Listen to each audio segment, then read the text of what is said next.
Upcoming 2025 examination के लिए ये जो कंटिन्यू सीरीज लगातार क्वेश्चंस प्रैक्टिस सेट्स लगातार आ रहे हैं बहुत इम्पोर्टेंट है और ये सभी कॉम्पिटिशन एग्जामिनेशन के लिए इम्पोर्टेंट है जिनमें इंग्लिश लिटरेचर आता है।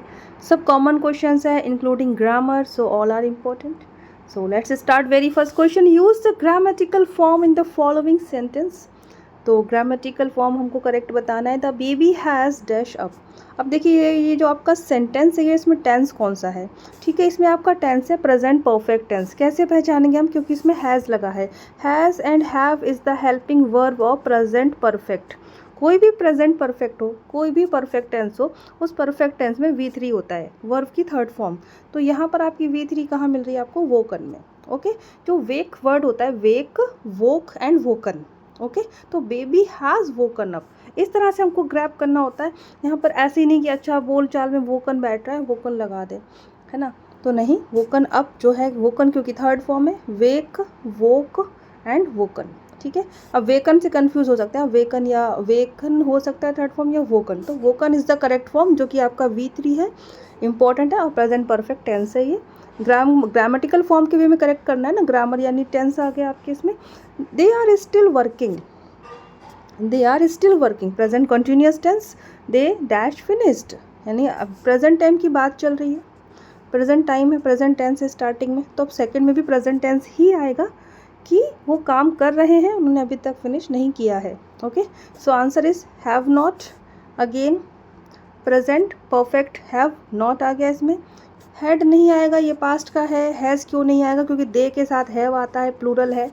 एंड डिड भी नहीं आएगा, डिड क्योंकि पास्ट का है। क्यों नहीं आ रहा है उस पर फोकस करो, ये क्यों नहीं आ रहा है भाई, ये तो ठीक है, दिख रहा है लिखा हुआ साफ साफ, हमने पढ़ लिया, आंखों से जान लिया। तो ये क्यों नहीं है, क्योंकि यहाँ आर है, प्रेजेंट टेंस की बात चल रही, इसको भी हम प्रेजेंट में ही लेंगे। जी हाँ, ग्रामर का ये ग्रामर वाइज हम समझ रहे हैं। और साथ ही साथ हैज़ क्यों नहीं आएगा, क्योंकि दे है, दे के साथ प्लूरल, दे जो कि प्लूरल फॉर्म है उसमें हैव आता है, तो हैज़ नहीं आएगा। और डिड क्यों नहीं आएगा, डिड भी पास्ट टेंस की एक हेल्पिंग वर्ब है, पास्ट इंडेफिनिट की।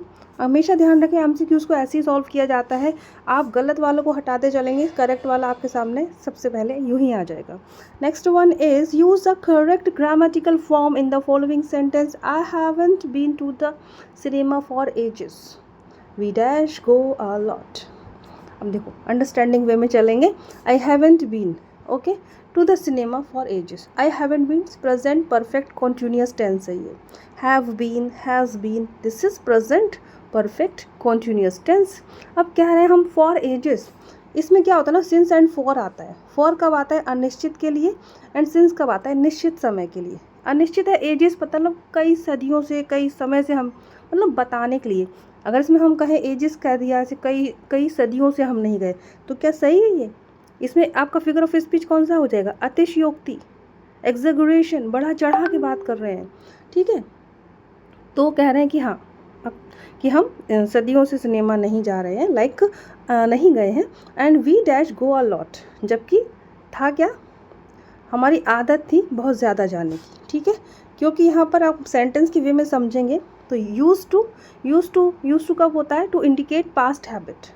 अभी बता रहे हैं प्रेजेंट में कि हम कई समय से सिनेमा नहीं गए हैं और पास्ट में हम लोग बहुत ज़्यादा जाते थे, कुछ ये इसका मीनिंग है। Use two is the correct answer, ये समझ लेंगे हम। देखो वी के साथ हैज़ तो कभी नहीं आता, अगेन वी प्लूरल में आता है, हैज़ सिंगुलर आता है। ठीक है, आर टू तो होगा नहीं, वर टू नहीं, हैज़ आपका हो जाएगा यूज टू। ओके, कि हम आदतन जाते थे पहले। Use the correct grammatical form again. Our house was dash a few days ago. Correct answer is broken into. Broken into means क्या होता है, to मतलब to break, तोड़ देना, लाइक कि हमारा घर कुछ दिन पहले ही तोड़ दिया गया, कुछ ऐसा। Okay, our house was broken into। अब ये जो broken है ना, ये वर्ब की थर्ड फॉर्म है। अब was के साथ वर्ब की थर्ड फॉर्म कैसे आएगी, तो ये आपका पैसिव वॉइस में सेंटेंस है, थोड़ा सा ये भी समझ लो। कभी भी सेंटेंस क्लियर नहीं हो ना, अरे ये किसके साथ कुछ अलग फॉर्म क्यों लगी है, क्योंकि वो पैसिव वॉइस में होता है। Okay, so broken into is the correct answer. Next one is use the correct grammatical form. सब ग्रामर के हैं, अभी लिटरेचर भी आएगा आगे students. A bus collided dash a car. Collide means मतलब भिड़ जाना, है ना, तो विथ अ कार। ठीक है, या टू नहीं आएगा, इन टू नहीं आएगा, अगेंस्ट नहीं आएगा, विथ आएगा। क्योंकि उसके उसके साथ वो भिड़ गई है, कुछ इस तरह से कोलाइडेड। अब नेक्स्ट क्वेश्चन सेम है, हमें इसका डिफरेंस भी समझ लेना है। अब बस क्रैश्ड, देन आ रहा है आपका इसका into a car. Okay, into a car, क्यों क्रैश्ड हो गई है, यानी कि उसमें जैसे कि क्रैश करके उसके अंदर घुस के उसको तोड़ डाला, लाइक, ठीक है। कार और वो आपस में, हालांकि कैंसिल ये नेगेटिव वर्ड्स पता नहीं क्यों ले लेते हैं ये, तो ये है इसका सेंटेंस में, ठीक है। क्यों वहाँ विद आकार आ रहा है, कोलाइड विद आकार, यहाँ क्रैश्ड इनटू आकार, समझते चलिएगा। Next one is the Chinese dash invented printing Chinese, option A. अब ये एक बात है, ये सही बात है जीके के पॉइंट ऑफ व्यू से, प्रिंटिंग का काम जैसे चाइना में हुआ था। अब इसको चाइनीज़ है, हैज़ नहीं आएगा, हैज़ नॉट नहीं आएगा, क्योंकि ये सही बात है तो नॉट क्यों आएगा, है ना। हैव आएगा, चाइनीज़ है, प्लूरल है, the Chinese have invented printing. Tense कौन सा है, हैज़ और हैव कौन सा टेंस होता है, प्रेजेंट परफेक्ट टेंस, जिसमें कि वर्ब की थर्ड फॉर्म आती है। इन्वेंटेड क्या है, वर्ब की थर्ड फॉर्म है। ओके, V3 है ये। Next one is persona, tone and voice, ये लिटरेचर का क्वेश्चन है, देख लीजिए, टर्म से आ रहा है। Persona, tone and voice reflects in recent criticism what, the tendency of highlight characterisation. देखिए परसोना वर्ड एक इसका एक शब्द का, इस शब्द का शाब्दिक मीनिंग देखें, दैट इज मुखौटा। ओके, लेकिन अब मुखौटा कौन पहनेगा, व्यक्ति विशेष, पात्र, कैरेक्टर। तो परसोना जो है, टोन, वॉइस, ये सब किस चीज़ में आ जाते हैं, कैरेक्टराइजेशन में आ जाते हैं। ओके, प्लॉट यानी कहानी, उसमें नहीं आएंगे, म्यूजिक में नहीं आएंगे, लिरिकल, ये सब कुछ नहीं। करेक्ट ऑप्शन इज कैरेक्टर, यानी कि persona character. Next one is William Wordsworth was in 1791 in France, where he was witness of the middle class stages of the French revolution. देखिए फ्रेंच रेवोल्यूशन जो हुआ था 1789 टू 1799, वो time William Wordsworth France में ही थे, बस यही है। और वो कब गए थे, 1791 के टाइम गए थे। तो ये क्वेश्चन बहुत बनता है विलियम वर्ड्सवर्थ का, ठीक है, कि ये कौन से समय में, जब ये वहाँ गए थे 1791 में, कौन सी कंट्री गए थे, फ्रांस गए थे, वहाँ क्या चल रहा था, रेवोल्यूशन चल रहा था। कई तरह से पूछ सकते हैं, आपने ये कंटेंट जान लिया, कैसे भी पूछ लें, हमको आता है। विलियम वर्ड्सवर्थ का लाइफ स्पैन देख लें, 1770 बर्थ है इनका, 1850 इनका डेथ है। 1843 में ये पोइट लॉरिएट बने थे। कब तक बने रहे थे, अपनी डेथ तक। इनकी डेथ के बाद कौन बना था poet laureate, Alfred Lord Tennyson. इनके पहले कौन था, रॉबर्ट साउथ। ये सब क्वेश्चंस बनते हैं, ऐसे ही सुन के आप लोग याद कर लीजिए। द यूबिसेंट मोटिव मीन्स, ये बहुत यूनिक क्वेश्चन है, समझ लेंगे इसे। मोटिव मीन्स ऐसा वर्ड जो बार बार पैटर्न में आता है, रेटोरिक होता है ना, पूछा जा रहा है। यूबिसेंट क्या है, ये एक तरह का पोइटिक डिवाइस है। इसका मतलब क्या होता है ना, कि आप पूछ रहे where are formula for lamenting the past. मतलब पास्ट में सपोज कोई बहुत प्रिय चीज़ दूर हो गई और हम उसे याद कर करके रो रहे हैं, वो कहाँ गया, वेयर आर। तो दैट इज़ ये वेयर आर मतलब होता है यूबिसेंट। और ये है क्या, ये ग्रीक लैंग्वेज का वर्ड है, इसीलिए ये इसका देखिए थर्ड मैंने इसको बता तो दिया है, लेकिन साथ में ऑप्शन 3 इज़ द करेक्ट, साथ में हम ये सब पढ़ लेंगे। द यूबिसेंट मोटिव मीन जो बार बार पूछा जाए, is a poetic device where the poet ask the question, बार बार वो क्वेश्चन पूछ रहा है, where are thee now, to express a reflection the fleeting nature. Fleeting means जो कोई चीज़ जो बहुत थोड़े समय के लिए रहे, तुरंत खत्म हो जाए, ऑफ लाइफ का जो नेचर है, जो आएगा वो तो जाएगा, like. And the inevitable passage of time, specially death. Inevitable जो अनिवार्य है, जो चीज़, समय का पहिया जो रुकता नहीं है, वो चलता ही रहता है। स्पेशली डेथ के बारे में बात की जा रही है। और जब किसी की डेथ हो जाती है और जब पूछा जाता है ना, वेयर आर दे, कहाँ गए, वो चले गए, वो जो वर्ड बोला जाता है, दैट इज़ यूबिसेंट। ये एक पोइटिक डिवाइस है। जब इस तरह से पोइट अपनी पोयम में रो रहा है, गा रहा है फॉर द पीपल जो नहीं रहे, तो हम कहेंगे कि वो यूबिसेंट पोइटिक डिवाइस है। और क्या है, ये जो वर्ड है ना, फ्रेज, यूबिसेंट, फ्रेज क्या होता है, ग्रुप ऑफ वर्ड्स। यूबिसेंट take from the Latin phrase यूबिसेंट क्विएंट्स नॉस फ्यूरेंट, लैटिन वर्ड है। इसका मीनिंग है where are those who were before us, वो लोग कहाँ चले गए। तो उनमें से उन्होंने यूबिसेंट एक छोटा 2 वर्ड्स ले लिए। और ये एक रेटोरिक क्वेश्चन है। रेटोरिक क्वेश्चन मीन्स ऐसा होता है कि बार बार पूछ रहे हैं, जबकि आपको अंदर से आंसर पता भी है और सामने से आंसर मिलना नहीं है। लाइक जवाब चाहता है इंडिया, कितना बोलते हैं वो ना न्यूज़ चैनल्स पे, ये कुछ वैसे ही रेटोरिक क्वेश्चंस, जिसका जवाब आपको पता है फिर भी आप पूछ रहे हो कहाँ गए वो लोग, मालूम है जबकि नहीं रहे, कुछ ऐसा, ये रेटोरिक क्वेश्चंस होते हैं। तो ये यूबिसेंट ये जो इसका मीनिंग क्या होता है, ये बहुत न्यू क्वेश्चन है, यूनिक क्वेश्चन है।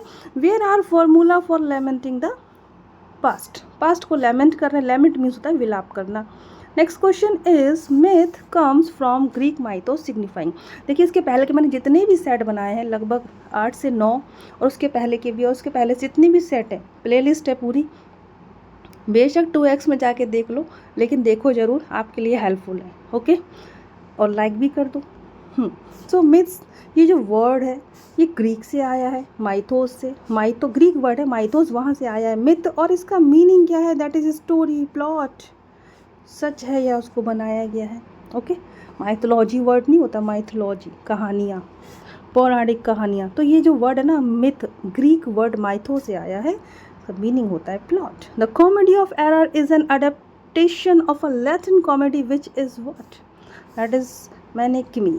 ठीक है, ये जो वर्ड है, ये जो वर्क है, एक्चुअली ये प्लेटस का वर्क है। देखिए उनके बुक का कवर पेज है ये, प्लेटस जो कि राइटर हैं, मैनेकिमी इनका वर्क है, और इसी से ही प्रभावित होकर, इंस्पायर होकर, और कह सकते हैं कॉपी करके शेक्सपियर ने अपना ये वाला वर्क जो है, ड्रामा जो है लिखा था। अडेप्टेशन है, एक लैटिन कॉमेडी है, ठीक है, मैनेकिमी बाय प्लेटस, जिसका अडेप्टेशन है कॉमेडी ऑफ एरर। तो अब कॉमेडी ऑफ एरर किसका है, शेक्सपियरियन कॉमेडी है, 1594 फर्स्ट परफॉर्मेंस राइटिंग है इसका। ये शेक्सपियर का स्मॉलेस्ट प्ले है। इसके लिए एक इम्पॉर्टेंट क्वेश्चन और बनता है, शेक्सपियर का सबसे छोटा play, smallest play, shortest play कौन सा है, कॉमेडी ऑफ एरर है। अगर ऐसा है तो फिर लॉन्गेस्ट प्ले भी याद आ रहा होगा, तो हैमलेट है जो उनका लॉन्गेस्ट प्ले है, जिसमें कि 4000 लगभग लाइनें हैं हैमलेट में। ओके, तो comedy of error, Shakespearean comedy by William Shakespeare, smallest play 1594 written. Next question is Shakespeare dedicated his youthful poems Venus and Adonis and Lucrece to। Common question है, important है, लेकिन ये गलत ना हो इसीलिए ये रिपीटेड आते रहते हैं। ये भी है, ऐसा होता ना पढ़ लिया रहे ये तो आसान है, लेकिन जब तक वो प्रैक्टिस में नहीं आएंगे बार बार, ये सब ऐसे क्वेश्चन हैं जो आसान होते हैं फिर भी बार बार आंखों के सामने आ रहे हैं, ये आपका एग्ज़ाम रूम में टाइम बचाते हैं। आपने देखा, आपको आता है, तुरंत उधर टिक करके आगे बढ़ जाओगे उस क्वेश्चन पे जो आपका टाइम ले रहा होगा, मान लो। ठीक है, तो earl of Southampton is the correct answer. Venus and Adonis जो है पब्लिश हुआ था 1593 में। 199 स्टेंजा है, शेक्सपियर की पोएम है, लॉन्ग नरेटिव पोएम से इंपॉर्टेंट है। वीनस गॉडेस ऑफ लव है। अर्ल ऑफ साउथहैम्पटन को इन्होंने डेडिकेट किए थे अपनी ये दोनों पोएम शेक्सपियर। ये इसका फर्स्ट पेज है, कवर पेज है वीनस एंड एडोनिस का, 1593। ओके, नियरेस्ट मीनिंग बताना है अंडरलाइन वर्ड का। The residents are protesting against the move to set up an abattoir in their campus.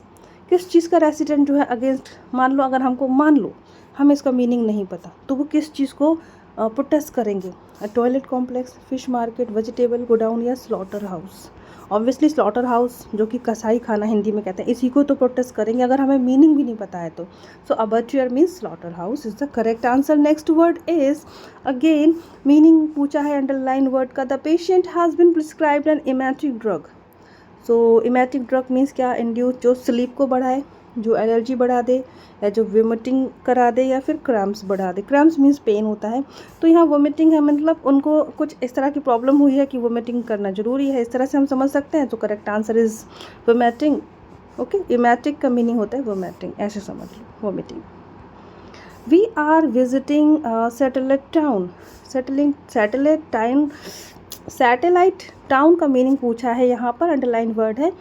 Satellite town means a town economically और otherwise dependent on another town. मतलब एक बड़ा शहर है, उसके आसपास छोटे छोटे शहर बस गए, उस बड़े शहर पर डिपेंड है थोड़े बहुत, और अपने बेस पर भी तरक्की कर रहे हैं। जैसे हम समझ सकते हैं दिल्ली के आसपास कितने ही NCR सिटीज़ हैं जो कि दिल्ली से कनेक्ट रहते हैं। So that is satellite town. Okay, ये है अ town economically otherwise dependent on another town. The next one is Comus bye John Milton is in the form of a mask. Mask एक जो है पोइट्री फॉर्म है, और John Milton का जो work है कॉमर्स जो इन्होंने लिखा है, इसका जो फॉर्म है दैट इज़ मास्क। ओके, और ये बहुत कॉमन क्वेश्चन है, इंपॉर्टेंट भी है। He doesn't work much in the sentence is used why. अब देखो मच क्या है, कह रहे हैं देखो, he doesn't work, he subject, does helping verb, not again, साथ में आ गया नेगेटिव सेंटेंस है वर्क, वो वर्क क्या है यहाँ पर, वर्ब है, ये वर्ब है, ठीक है। और वर्ब अब वो काम नहीं करता, मच यानी कि ज़्यादा, तो ये जो मच वर्ड है ना, इस वर्क की क्वालिटी बता रहा है, वर्ब की जो क्वालिटी बताए उसको हम एडवर्ब कहते हैं। तो अब यहाँ एडवर्ब के जो 6 टाइप होते हैं ना, वो यहाँ इन्होंने पूछ लिया है कि ये कौन कौन सी टाइप का ये एडवर्ब है। ओके, ये किस टाइप का आपका एडवर्ब है। अब एडवर्ब जो है आपका 6 टाइप का होता है स्टूडेंट्स, जैसे कि कौन कौन से होते हैं, adverb of manner, adverb of time, adverb of place, then adverb of frequency, adverb of degree and adverb of reason. अब यहाँ पर पूछ रहे हैं कि ये किस तरह का मच किस वे में आया है, ही डजंट तो नॉट है, नेगेटिव वे में बता रहे हैं, और वर्ब को मॉडिफाई कर रहा है ये much. Next one is Milton was appointed to the position of Latin secretary to Cromwell's government. Cromwell जो राजा रहे, उनकी सरकार में इनको एक अच्छी पोजीशन पे अपॉइंट किया गया। क्यों, क्या ऐसा किया था, कौन सा वर्क लिखा था इन्होंने, वो है on the tenure of Kings and magistrate. ये वर्क इन्होंने लिखा था, एक पॉलिटिकल ट्रीटाइज था, पॉलिटिकल कंटेंट इन्होंने लिखा था, जो कि लिखा था इन्होंने 1649 में। किसने, जॉन मिल्टन ने, और उसी वजह से इनको अपॉइंट कर लिया गया था एक अच्छी पोजीशन पे इन क्रोमवेल्स गवर्नमेंट। तो कौन सा वर्क है, on the tenure of Kings and magistrate. Next one is the term for the novel in most European language is. देखिए, नॉवेल को यूरोपियन लैंग्वेज में, ये जो नॉवेल हम जानते हैं ना, नॉवेल ये अच्छी नॉवेल है, नॉवेल खरीदी मैंने, नॉवेल पढ़ी, नॉवेल लिखी, ये जो नॉवेल वर्ड है, तो यूरोपियन लैंग्वेज में नॉवेल को रोमन कहा जाता है। ओके, नॉवेलेट मतलब छोटी छोटी नॉवेल, और एपिस्टोलरी मीन्स लेटर वे में होती है जो।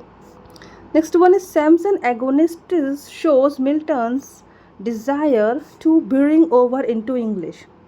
सैमसन एगोनिस्ट जॉन मिल्टन का एक ड्रामा है जो कि क्लोजेट ड्रामा है।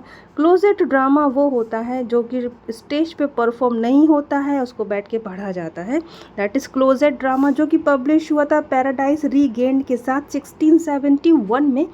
अब ये पूछ रहे हैं कि क्यों लिखा इन्होंने, क्या शो करता है, मिल्टन की कौन सी डिज़ायर को शो करता है। The mythology, mythology means story of Samson for all to know. देखो, माइथोलॉजी मीन्स पौराणिक कथाएं जो कि धर्म ग्रंथों में होती हैं, होली बुक्स में जो कहानियाँ होती हैं, बिब्लिकल कैरेक्टर हैं, जो बाइबल के कैरेक्टर हैं सैमसन, उनके बारे में बताने के लिए उन्होंने सैमसन एगोनिस्ट लिखा था मिस्टर जॉन मिल्टन ने। Next one is to smoke cigarette is injurious to health. इसको आपको इट इज़ से शुरू करते हुए बनाना है। So it is injurious to health to smoke cigarette, ये आपका करेक्ट हो जाएगा। अब ये स्मोकिंग बता रहे हैं, देन टू स्मोक बता रहे हैं, पता नहीं क्या क्या बता रहे हैं। So it is injurious to health to smoke cigarette is the correct answer. एक बात मैं बता दूं, जब भी टू आता है, टू के जस्ट बाद वर्ब की फर्स्ट फॉर्म ही आती है। ये कई बार आता है और इसमें गलत लिख देते हैं, टू के बाद स्मोक का थर्ड फॉर्म लिख देंगे, फर्स्ट फॉर्म के साथ ING लगा देंगे, वो सब कुछ गलत होता है। हमेशा ध्यान रखना, टू के बाद हमेशा वर्ब की फर्स्ट फॉर्म आती है, जो कि एक पर्पस बता रही होती है। टू क्यों यूज होता है, एक पर्पस बताने के लिए। Okay, he was so tired that he just ले ऑन द बेड। इसको हमें शुरू करना है किस तरह से, ही वॉज टायर्ड एनफ। अब हम इतना पढ़ते ही हम बोलेंगे to lay on the bed, यानी कि ये वाला है ना, he was tired enough to lay on the bed, ऐसा ही जल्दी से बोल देंगे। लेकिन सही क्या है, हमको जस्ट को नहीं भूलना है, जस्ट को भी रखना है।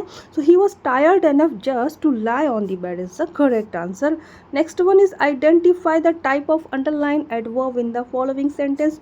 सबसे पहले तो जो लोग अभी यहाँ तक क्वेश्चन नंबर 25 तक देख रहे हैं, वो अपने लिए क्लैपिंग कर लें और मेरे इस वीडियो को सब्सक्राइब कर दें, लाइक कर दें। और चलो पढ़ते हैं फिर कंटिन्यू करते हुए। Ram rarely goes to the बाज़ार, गोज़ टू द बाज़ार यानी कि वर्ब की फर्स्ट फॉर्म के साथ SES लगा है आपका, जो कि आपका कौन सा टेंस होता है, प्रेजेंट इंडेफिनिट टेंस होता है ये।